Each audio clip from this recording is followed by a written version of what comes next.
Hello বন্ধুরা, welcome back to my channel texture and অ্যারোমাতে তোমাদের অনেক অনেক শুভেচ্ছা। তো আজকে একটা দারুণ চিকেনের রেসিপি তোমাদের সঙ্গে শেয়ার করব। স্ন্যাক্স রেসিপি, অসাধারণ খেতে, এটা থাকলে পুরো জমে যাবে পুরো একদম। তো আমি এখানে দেখতেই পাচ্ছ বড় বড় উইন্সের পিসগুলো নিয়েছি, নিয়ে হচ্ছে মাঝে কেটে নিয়েছি, নিয়ে রেখে দিয়েছি। আর এখানে হচ্ছে বেসনটা আমি পরিমাণ মতন নিয়ে নিচ্ছি।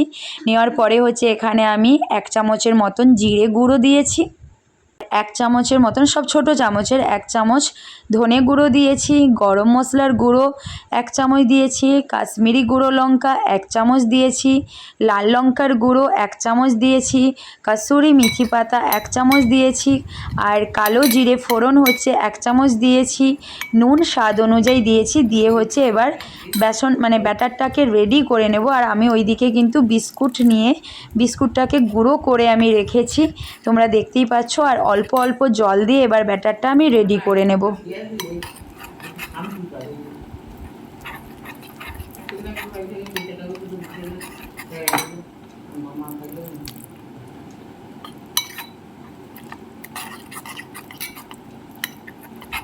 এখানে আমার ব্যাটারটা রেডি হয়ে গেছে, তোমরা দেখতেই পাচ্ছ আমি কেমন রেখেছি ব্যাটারটা। তো ব্যাটার আমার রেডি হয়ে গেছে। এরপরে আমি কি করছি তোমরা দেখে নাও।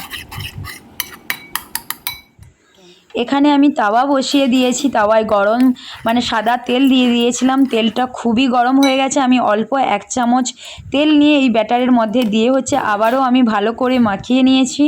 তো এর মধ্যে হচ্ছে উইন্সের পিসগুলো দিয়ে ভালো করে একদম ওই যে কেটে রেখেছি খাঁজে খাঁজে ভালো করে আমি কিন্তু মশলাটা পুড়ে দিচ্ছি, ভরে নিচ্ছি, ঠিক আছে। দিয়ে এবার আমি কি করব, এটা নিয়ে আমি বিস্কুট গুঁড়োর ওপরে রেখে দেব, দিয়ে দুই দিক ভালো করে আমি লাগিয়ে নেব। সেমভাবে সেম প্রসেসে আমি দুটো করে নেব।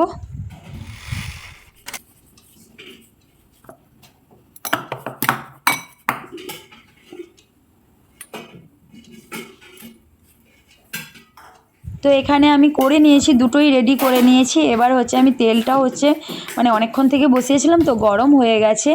তো আমি এর মধ্যে তেলের মধ্যেই আমি দিয়ে দিয়েছি। আর একদম লো ফ্লেমে রাখবে, কারণ ভেতরটাও সেদ্ধ হতে হবে।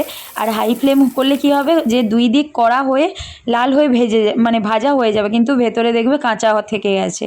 এই জন্য কী করবে, একদম লো ফ্লেমে কিন্তু করে নেবে এটা, ঠিক আছে।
তো দুই দিক দেখো লাল করে ভেজে নিয়েছি, লো ফ্লেমেই করে নিচ্ছি। আর মাঝে সাঝে একবার করে ঢাকা দিচ্ছি, 2 মিনিট করে, আবার ঢাকনাটা খুলে দুই দিক ভেজে নিচ্ছি। এইভাবে আমি ভাজা কমপ্লিট করে নিয়েছি। তোমরা দেখতেই পাচ্ছ দেখতে কত সুন্দর এসছে।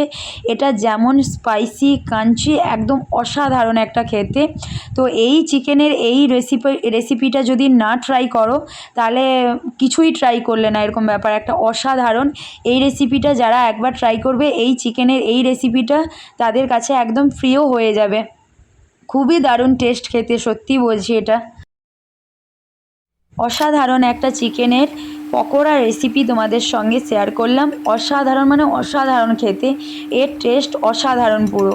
মানে আমি ভাজার পরে পুরো ঘরটাই গন্ধ, মানে গন্ধে পুরো মোমো করছে, এত দারুণ সেন্ট উঠেছে। তো যাই হোক, আমি সুন্দর করে একটু টমেটোর সস দিয়ে গার্নিশ করে দিয়েছি, পেঁয়াজ দিয়ে গার্নিশ করে দিয়েছি। তোমাদের যদি এই রেসিপি ভালো লাগে তাহলে অবশ্যই কী করবে, লাইক করবে, শেয়ার করবে, সাবস্ক্রাইব করবে, আর পাশে থাকা বেল আইকন বাটনে ক্লিক করে নিও, তাহলে আমার ভিডিও সবার প্রথম তোমাদের কাছে পৌঁছে যাবে।